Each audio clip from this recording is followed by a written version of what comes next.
Front and Center. A focus on important and significant developments affecting the lives of Filipinos, not only in the Philippines, but also those living and working around the world. Join us in Front and Center. Here on Radyo Pilipinas World Service. Good morning to all of our listeners here on Radyo Pilipinas World Service. Welcome to another edition of Front and Center, where we put very significant issues affecting our country, the Philippines, as our program title says, Front and Center.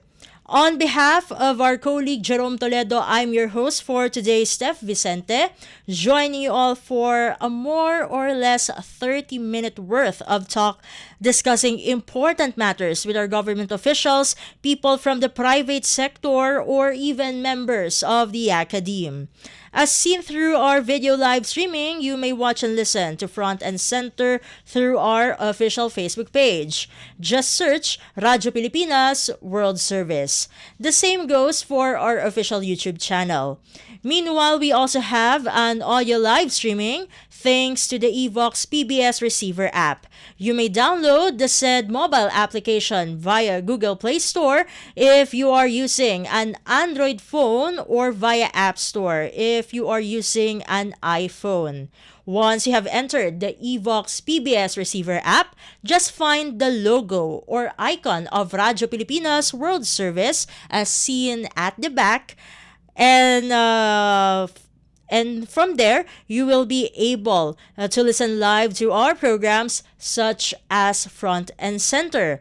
We are also back on shortwave radio starting last December 2025, as Front and Center is part of our English service, which airs from 10 o'clock to 11:30 in the morning. That's Philippine Standard Time. You may listen to us via the following shortwave frequencies: 12.020 MHz, 15.640 MHz, and 17.665 megahertz. That's possible through the partnership of our mother agency, Presidential Broadcast Service, and the United States Agency for Global Media, or USAGM, also known as the Voice of America. For the first part of today's edition of Front and Center, we are going to further explore how this 70-year relationship between the Philippines and Japan continues to grow, and what it would mean for the future of both nations. For our listeners here in the program Front and Center, if you could all recall, we had an interview with Okta Research President Professor Ranjit Rai around 2 weeks ago about the findings of the Tugon ng Masa, or TNM survey, which was commissioned by the Embassy of Japan here in the Philippines, saying that nearly 8 in 10 Filipinos express trust in Japan, with only a small fraction holding negative views, while a large majority also place confidence in the Japanese people themselves. As emphasized by Professor Rai, the Philippines and Japan now stand at what may be one of the strongest points in their shared history. Let's listen to a portion of our past interview with Okta Research President Professor Ranjit Rai.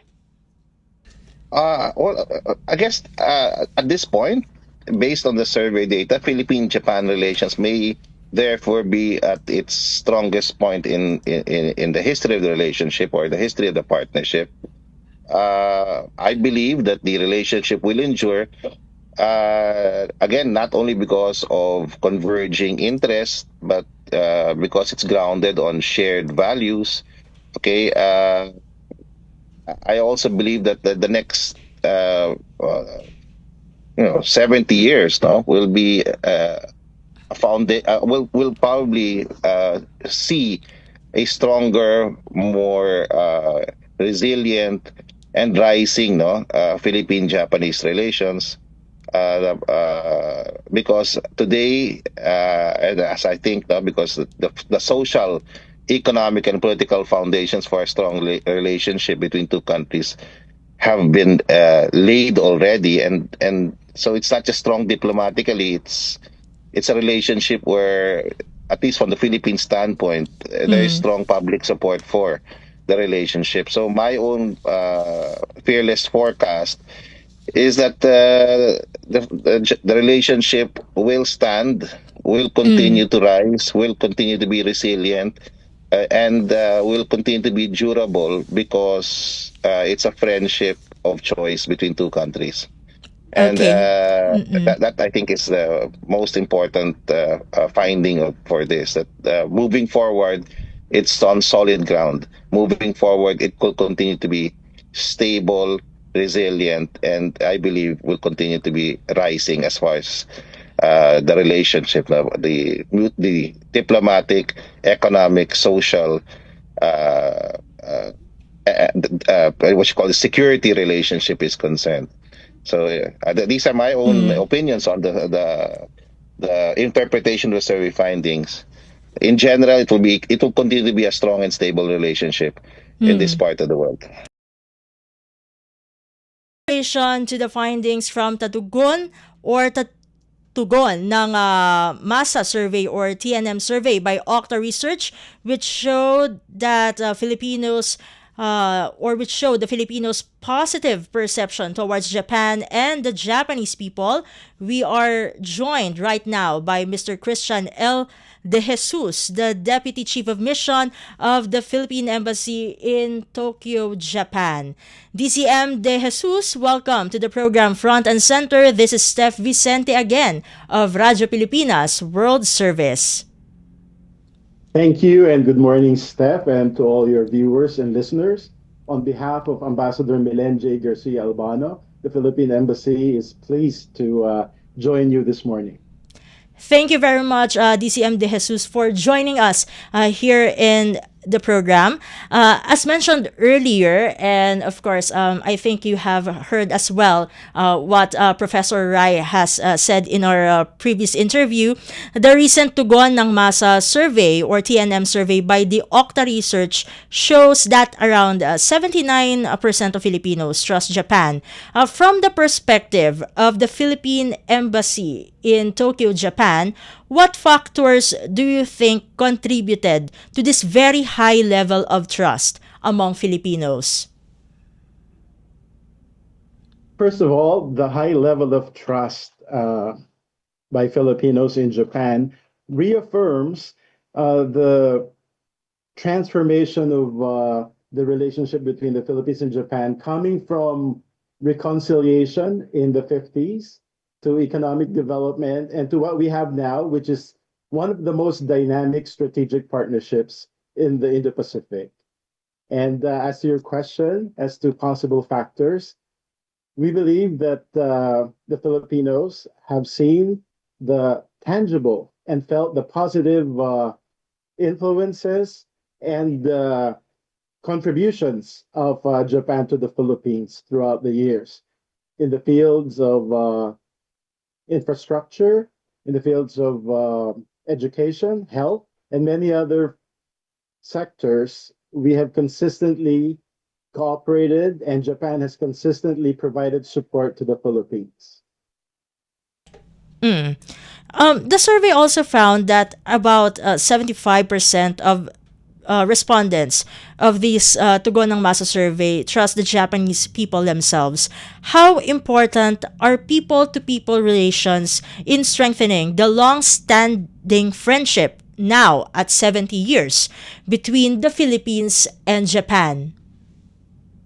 Well, this people to people relationship, these people to people exchanges between the Philippines and Japan is actually at the center of our bilateral relations. Throughout the years, as we grow deeper into our friendship and in and elevating our relationship to strengthen strategic partnership, the Filipinos and the Japanese nationals themselves have been at the center. This means that between individual Filipinos and Japanese, we see a level of trust that is born out of many years of good relations, not only in terms of economic, but also we have shared values and beliefs like family, peace, harmony.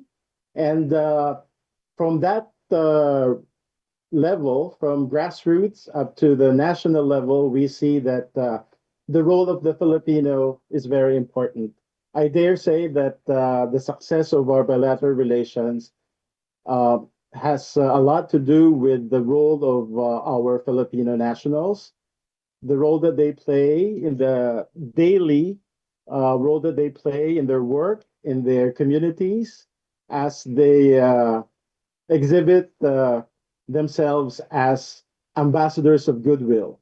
So each day, as our kababayan here in Japan live their lives and interact with their Japanese employers, Japanese friends, and even Japanese families, every day our relationship with Japan grows further, deeper, and more resilient. Thank you for that, and we'll talk about the Filipino diaspora in Japan later on. But here's the next question for you, DCM De Jesus.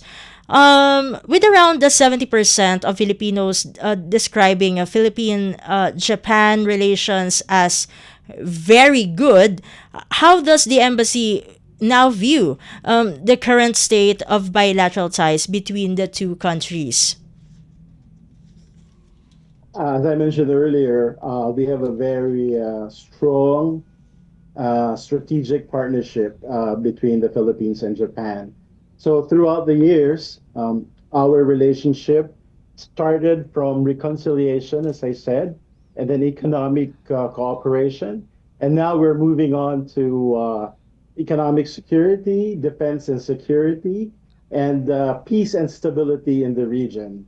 So this shows that between the Philippines and Japan, we have a very important relationship as far as regional stability, as far as mutual economic progress, and shared responsibilities as far as defense and security and economic security are concerned.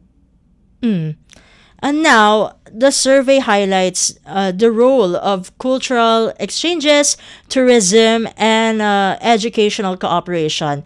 From the part of the embassy, could you share some ongoing programs or initiatives that promote these exchanges between Filipinos and the Japanese?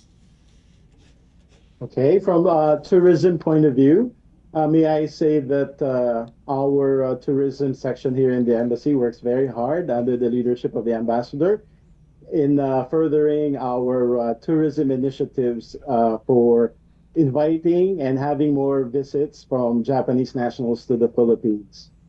And may I say that tourism brings visits, visits bring friendships, and friendships bring lasting partnerships. So every time we have visiting Japanese national to the Philippines, we see that they learn more about not only the natural beauty of the Philippines, but also how warm and hospitable we are, that we also offer English language programs. We have an English as a secondary language program that is very popular in Asia and is now growing in popularity in Japan. And they come to know that not only do we offer beautiful beaches, but we can also help train them and teach them English, which is very important for international communication.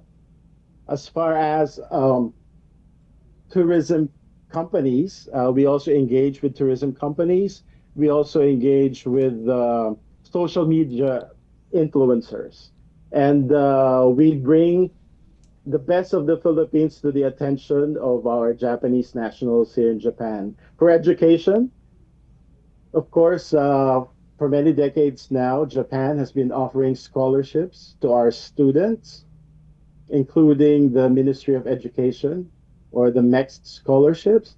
We also have the JET program, which is an exchange and a teaching program. We also have the JDS, which is for human resource development.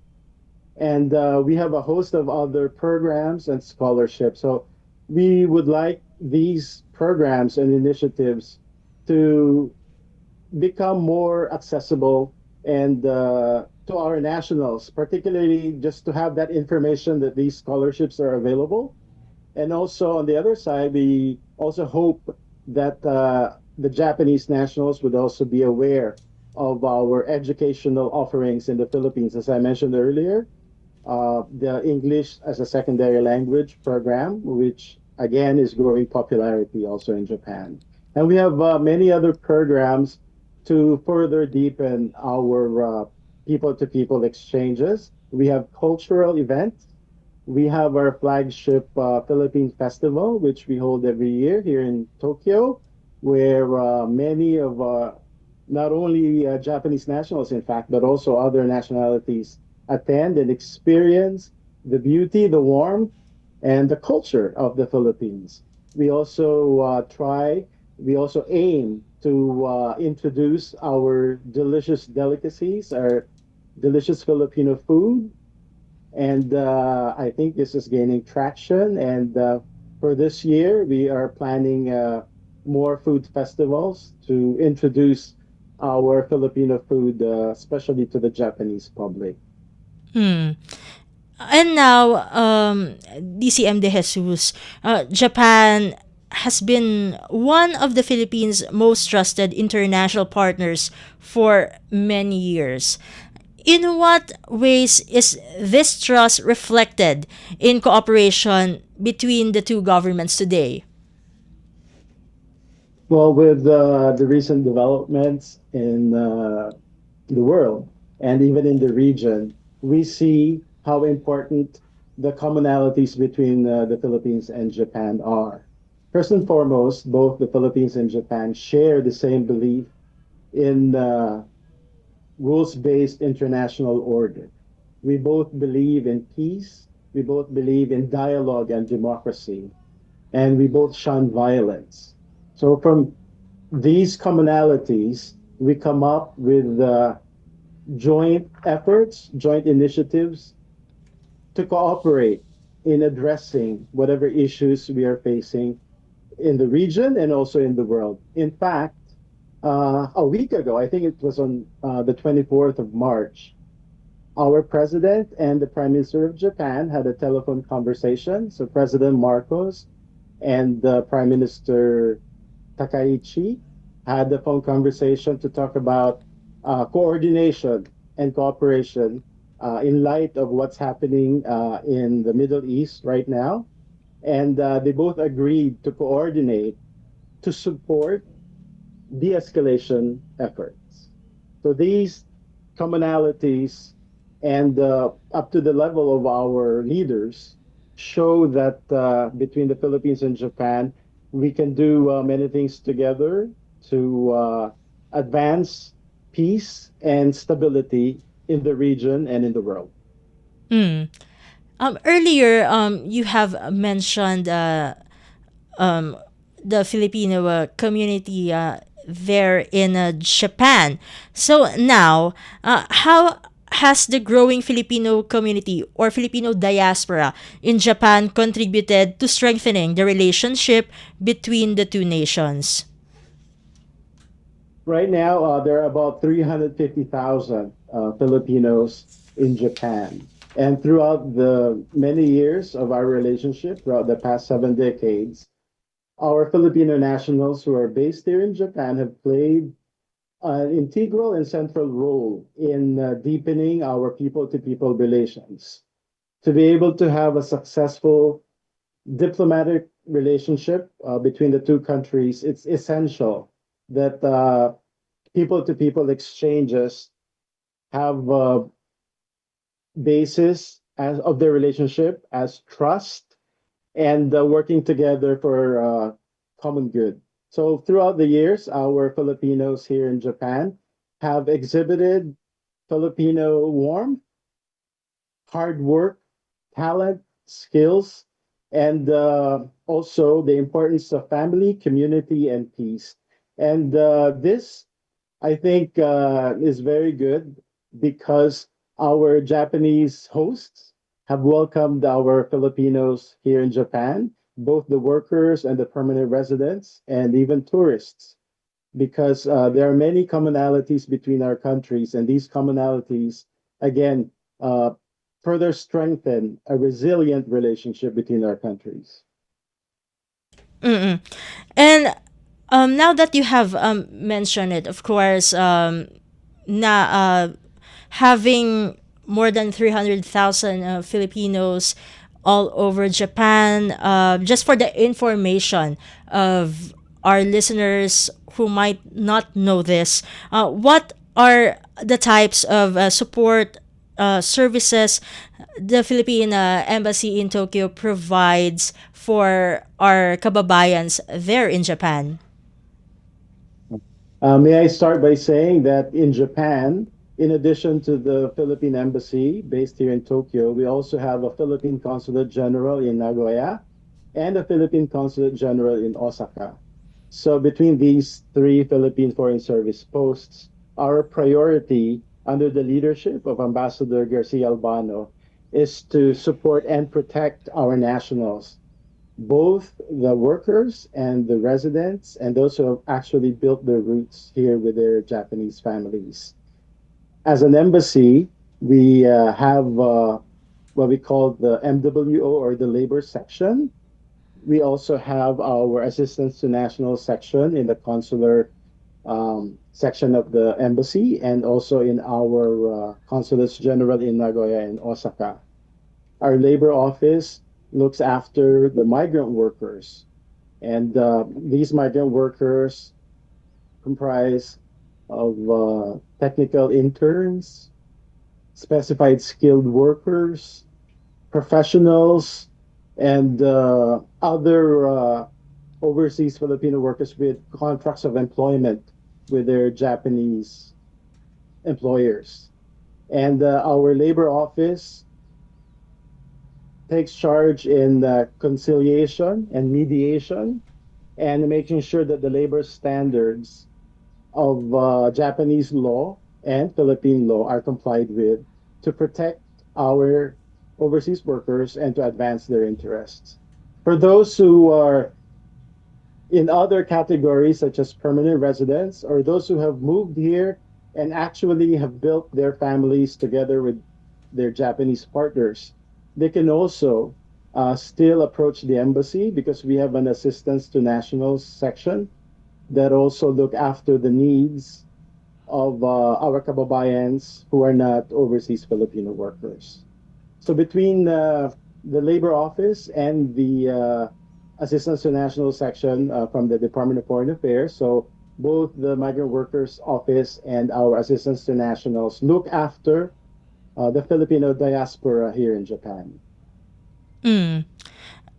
Earlier, it was mentioned that our Filipino community, our kababayans in Japan, serve as ambassadors of goodwill between the Philippines and Japan.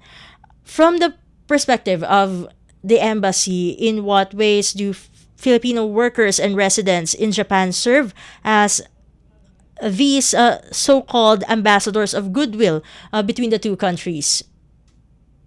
Yes, well, this is an everyday phenomenon when our Filipinos who are working here in Japan and they exhibit their Filipino traits of hard work, of and their talent and their warmth, their wanting harmony and peace and progress. This is communicated to us by the employers themselves.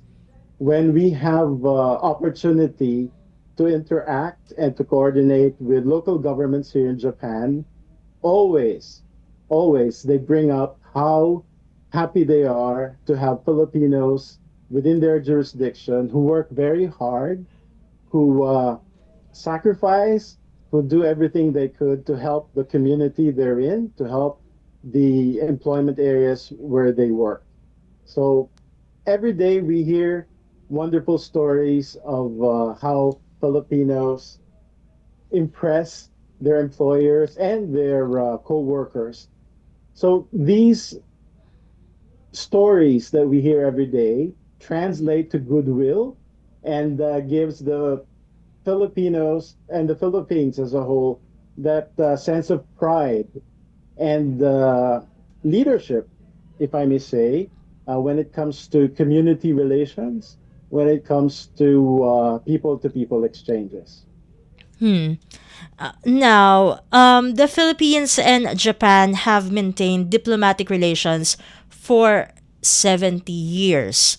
Looking back, what does the embassy consider some of the most significant milestones in this partnership? Let me start by saying that yes, this year, 2026, we are celebrating 70 years of the normalization of the diplomatic relations between the Philippines and Japan.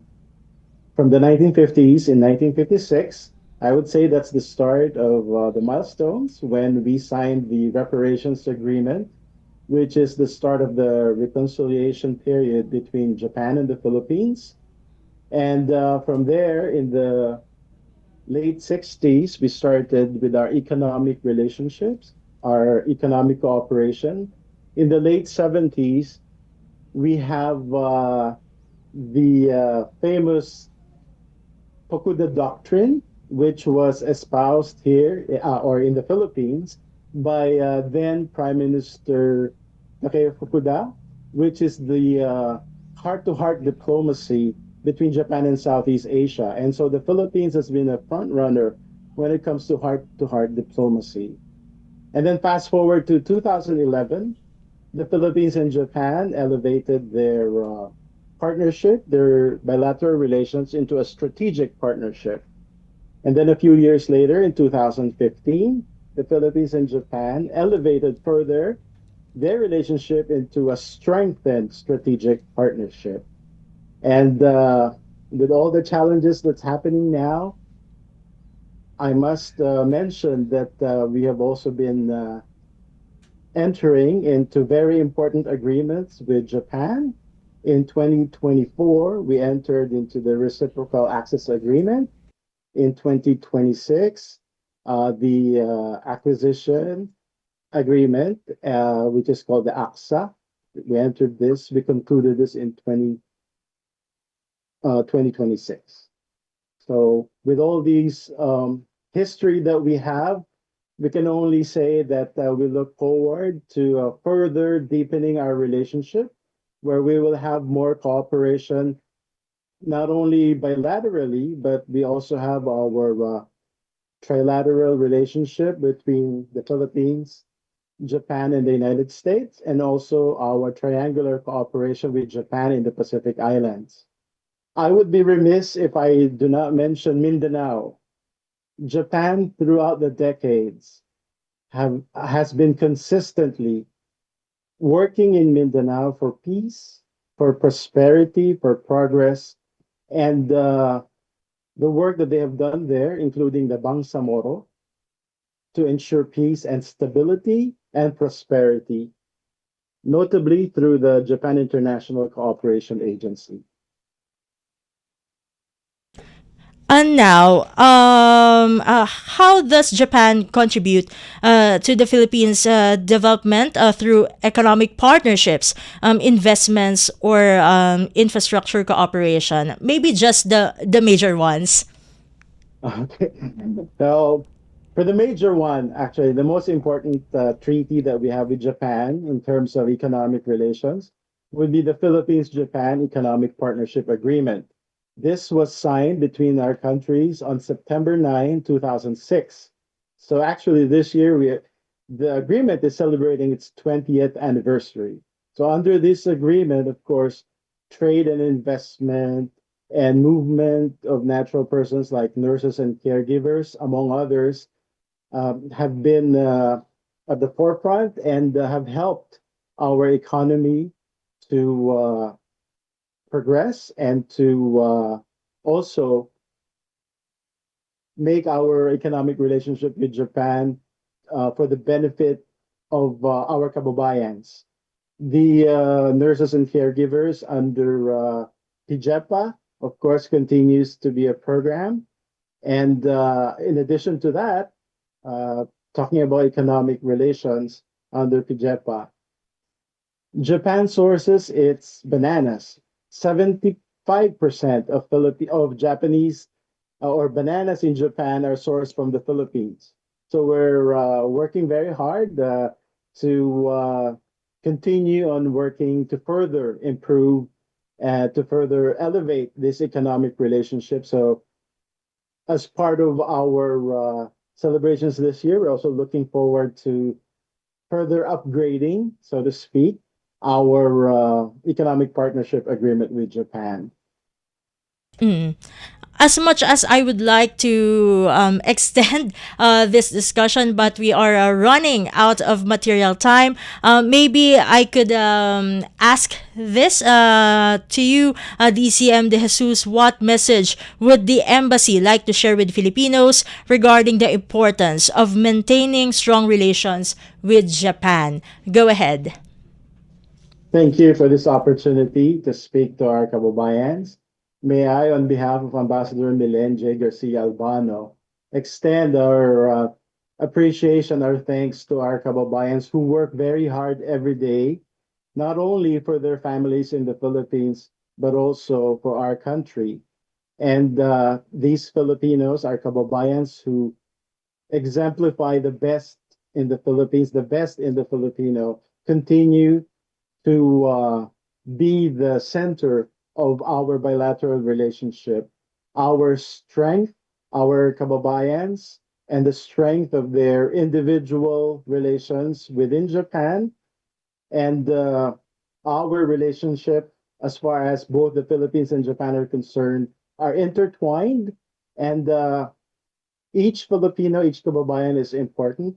And please continue on representing the country as our ambassador of goodwill. And please rest assured and please know that the embassy is here to assist you, to help you, and do not hesitate to approach us if there is anything we can do to assist. With that, DCM De Jesus, thank you very much for joining us here in the program Front and Center. Until next time, mabuhay po kayo. Thank you very much. And we were just joined by Mr. Christian L. De Jesus, the Deputy Chief of Mission of the Philippine Embassy in Tokyo, Japan. When we come back, we will be joined by the Commission on Population and Development, or CPD, as we talk about teenage pregnancy here in the Philippines. Meanwhile, here are some reminders from the station. This is a public service announcement. Maging handa sa oras ng sakuna. Para sa iyo at sa iyong pamilya, laging siguruhin. Go Bag ay nakahanda at naglalaman ng mga sumusunod. Ilang pirasong damit, ready-to-eat na pagkain at inuming aabot ng 3 araw. Personal na gamit para sa inyong hygiene. First aid kit kabilang ang alcohol, bandages, gamot sa lagnat, ubo at sipon, pati na rin ang inyong vitamins at maintenance medicines. Maglagay ng pito, flashlight, lighter o posporo. Huwag kalimutan ang mga charger o power bank. At higit sa lahat, isama ang mga importanteng gamit gaya ng inyong mga legal na dokumento, IDs, ATM o passbook, insurance at iba pa. This is a public service announcement. Public service announcement From PBS, Presidential Broadcast Service and Radyo Pilipinas. Time to celebrate kulturang Pinoy. Tradisyon, musika, sining, literatura at iba pa. Anything and everything fun and Filipino. Ito ang Pinoy Kultura. Experts say this, journalists write it, and we promote it. Sadyang malikhay ng Pinoy, yes? You hear that all the time. We merge dishes like sinigang na corned beef. We mash up songs for a laugh like Señorita by Shawn Mendes. I love it when you call me Señorita. Pintig ng puso ko'y para sa'yo. And Lumayo Ka Man Sa Akin by Rodel Naval. And there's the timeless practice of Pinoy parents naming their kids after their meshed names, like Jovelyn or Benjamin. Pero ang isa pang mahilig ko tingtingin ng Pinoy ay language. Mga salitang Tagalog na minerge or completely inimbento, pauso. Street words or slang, made-up words or familiar words with made-up meanings only a Filipino would know. Like praning, anyare, and some that have even made it to the Oxford English Dictionary. Like bongga, defined as flamboyant or excellent. Pahala na, balikbayan, high blood. Yep, they're in the Oxford English Dictionary. Look under Philippine English along with other Filipino coined words. The OED has an entire Philippine English piece on it. The first editions were plant or animal names like abaca and tamarao. Recent editions include kilig, pandesal, and traffic as an adjective, defined as marked by slow movement of vehicles or congested. Filipino lexicographer Danica Salazar says the Philippine-sourced editions legitimize Philippine English as a variety in its own right. The words that got in did so from observed use online in publications and through linguistic studies. It'll be interesting to see what other Filipinized words make it next. What about keri o marites? Yan ang Pinoy kultura because our culture is cool. Front and center. Front and center. Here on Radyo Pilipinas World Service. We are now back here in the program Front and Center. This has been your host for today, Steph, Vicente. And joining us right now via Viber is Miss Maylene Mirasol Kiray, the Information Management and Communications Division Chief of the Commission on Population and Development, or CPD, to discuss the state of teenage pregnancy here in the Philippines. Miss Mai, welcome to Front and Center. This is Steph Vicente again of Radyo Pilipinas World Service. Magandang umaga, masayang pamilya. Thank you very much for this opportunity that you have given the Commission on Population and Development, Ms. Steph.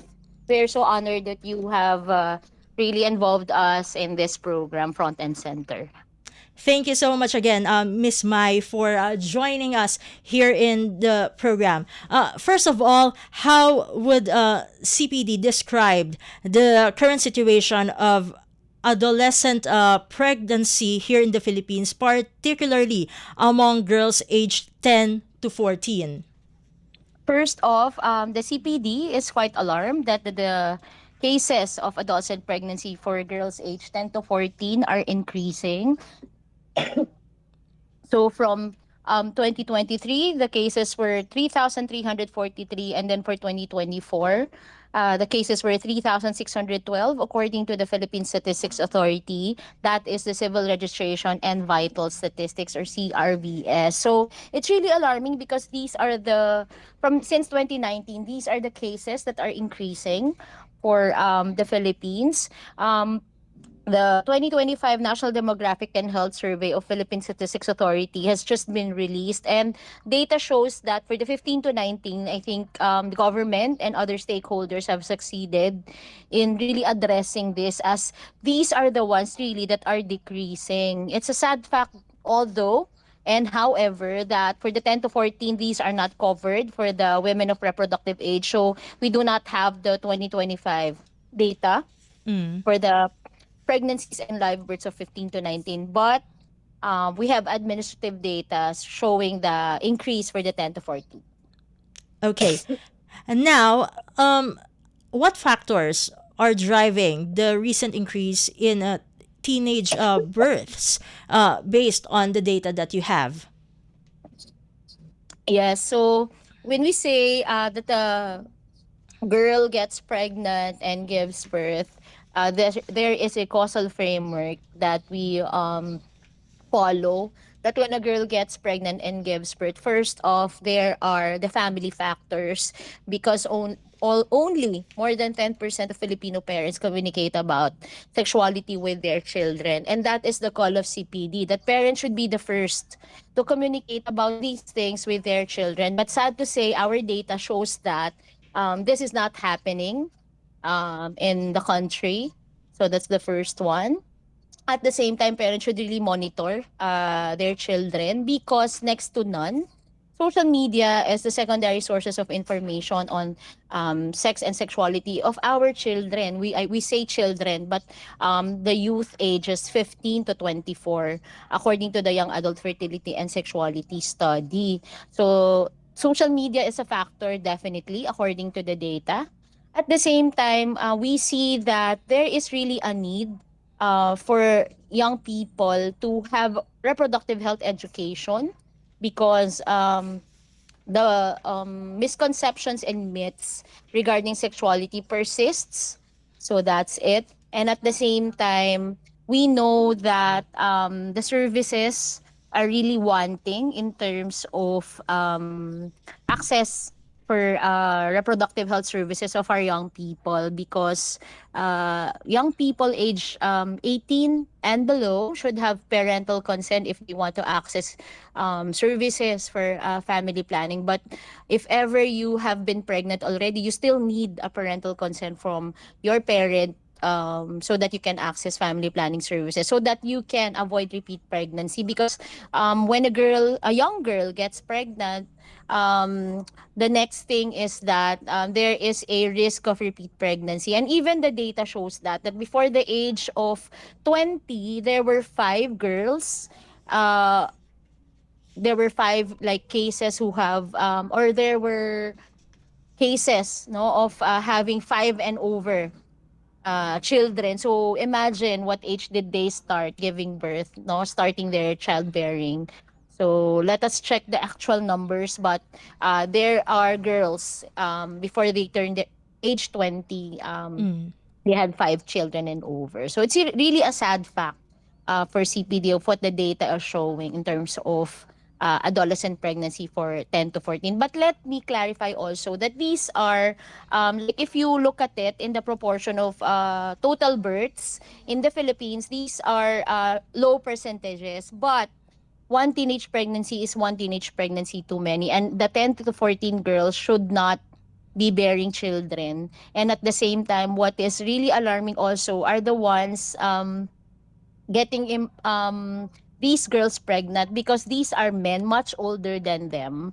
And if you look at breakdowns in 2023, there were like senior citizens being fathers of our young girls pregnancies, no. So these are things also that we need to look into. And at the same time, the age of sexual consent in the country is 16. So more likely if it's below 16, so the sexual activity is below 16, meaning there may be some kind of an abuse that is happening over there because of our age of sexual consent in the country.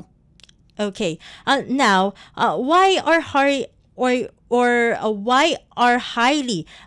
populated regions like Calabar Zone, Central Luzon, and Metro Manila showing higher numbers of adolescent pregnancies? And to what extent is adolescent pregnancy a nationwide issue rather than a regional one?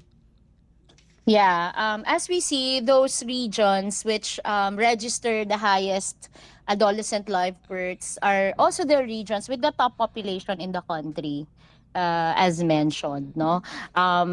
So really there is, as we could see, there is really a need for the adolescent pregnancy prevention bill to be passed in the country, so that there is a particular focus on adolescent pregnancy. Of course, we have the Republic Act 1035 or the Responsible Parenthood and Reproductive Health Law that is in the country, but we need to really strengthen a nationwide comprehensive program for adolescent pregnancy prevention because of the 10 to 14 increasing live birth. So that is our call for CPD. And also, we have a call that there should not be a 10-year-old. There were 10-year-old girls who got pregnant and gave birth in 2024. So there should not be young girls getting pregnant really. And we are also calling for the strengthened reproductive health education in schools and communities, calling for the strengthened adolescent-friendly health facilities. And at the same time calling for protection really against abuse and violence for our young girls and young men also, and at the same time the need for social protection of those who got pregnant and gave birth already, so that they should be in school, they should be skilled, so that they can be employable in the future. Now, how is CPD currently addressing gaps in sexual and reproductive health education among the youth, and what challenges do you face in implementing age-appropriate sexuality education in a culturally conservative society? All right, Ms. Steph. So first off, since CPD is a policy and coordinating body governed by a board of commissioners composed of departments, of course, headed by our mother agency, the Department of Economy, Planning and Development, or DepDev, the previous NEDA. So Mm. first off, we have the Executive Order 141 Interagency Technical Working Group, where CPD serves as chair and co-chaired by the National Youth Commission. First off, this technical working group really pursues a comprehensive action plan to prevent adolescent pregnancy. So this has been approved. So there are 5 areas we are looking into, because we recognize that when a girl gets pregnant and gives birth, comprehensively, this should be addressed by a whole of government and whole of society approach. It should not really be limited to an agency alone. So first off, we address reproductive health education, where Department of Education is part of. So we really need to strengthen the discussion and integration of sexuality education or sex education in schools, which is age appropriate and scientifically proven. Of course, we do not discuss about sex, no, to a kindergarten child, no. The emphasis is on social protection and their protection, really child protection is what we focus on, that we ensure that if it's a young child, they should be taught about protection from abuse. So we have a core message adopted by the Interagency Technical Working Group of the Executive Order 141, or recognizing that there should really be education on, if you feel that there is your safety is compromised, so you go, you run, and you tell a responsible adult around you. So that is the core message for that, because protection should really start at a young age. That's the first. So that's reproductive health education, strengthening it. Secondly, it's adolescent friendly services on health, particularly developing and ensuring that our service providers are adolescent friendly. So when adolescents access services with parental consent for those below 18, they will not feel that they are discriminated against. And I think it's good that the Department of Health has a program on that. They are accrediting facilities all over the country, ensuring that they are adolescent friendly. So that really helps a lot in accessing, no, ensuring access of our young people on reproductive health, particularly that the findings also complement, because the 2025 National Demographic and Health Survey shows that there is an increase of acceptance on modern methods of women for family planning. Third one, we want to strengthen, of course, in violence against women and children, and also gender-based violence, because we understand that when pregnancy happens, there is some kind of an abuse involved there, especially if the girl is below 16. All right, so we want to strengthen the violence against women and children. And fourth, we want to call for the social protection, really, of those who got pregnant already and gave birth. We want them to go back to school, be employed, be skilled, so that they can really be productive members of our society, because pregnancy should not be like a death sentence for our young girls, because there is hope after. So fifth one is that we ensure that our youth participates, because research has shown that education is always a protective factor, and participation of our young people is a protective factor against early sexual engagement, and which could lead to pregnancy, early pregnancy, and which could also lead to sexually transmitted infections also. As much as I want to extend our discussion, but we are running out of material time. Miss Mai, your final message that you would like, or that the CPD would like to send to policymakers and the public regarding the urgency of preventing adolescent or teenage pregnancy here in the Philippines. Go ahead. Thank you very much, Ms. Steph, for the space provided for CPD on this. First off, CPD is calling for the passage of the Adolescent Pregnancy Prevention Bill. We are supporting the call of Representative Micaela Gonzalez for the creation of a Quinta Committee to streamline the 17 versions of this bill in the House of Representatives, we are also calling for the Senate to also have focus on this, on the adolescent pregnancy prevention. So we have Senator Risa Ontiveros sponsoring this bill. So that is our call for CPD. Pass the adolescent pregnancy prevention bill for this Congress. Because if it is really not passed in this Congress, the journey will be longer than the journey of the enactment of the Responsible Parenthood and Reproductive Health Law. So there is a need to do that.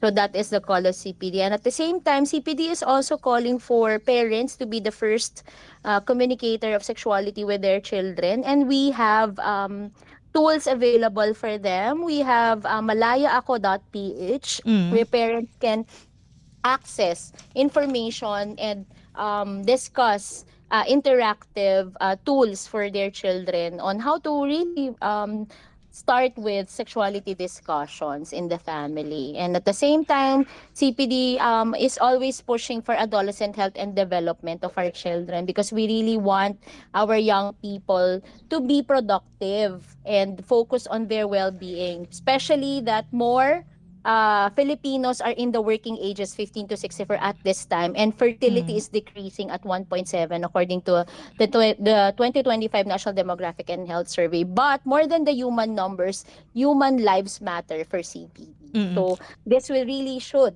no, this should focus on that so that we can have a planado, matatag, and maginhawang pamilyang Pilipino as our call. So thank you very much and masayang pamilya, Ms. Steph. Thank you again, Miss Mai, for joining us here in the program. Until next time, at mabuhay po kayo. Mabuhay! Salamat!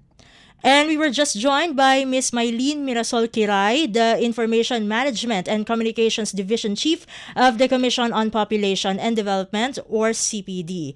At this point, we'll be ending today's edition of Front and Center until the next episode of our program. This has been your host for today, Steph Vicente. Thank you and stay safe, everyone. You have just heard and watched Front and Center. Front and Center. Join us again for another edition here on Radyo Pilipinas World Service. Front and Center.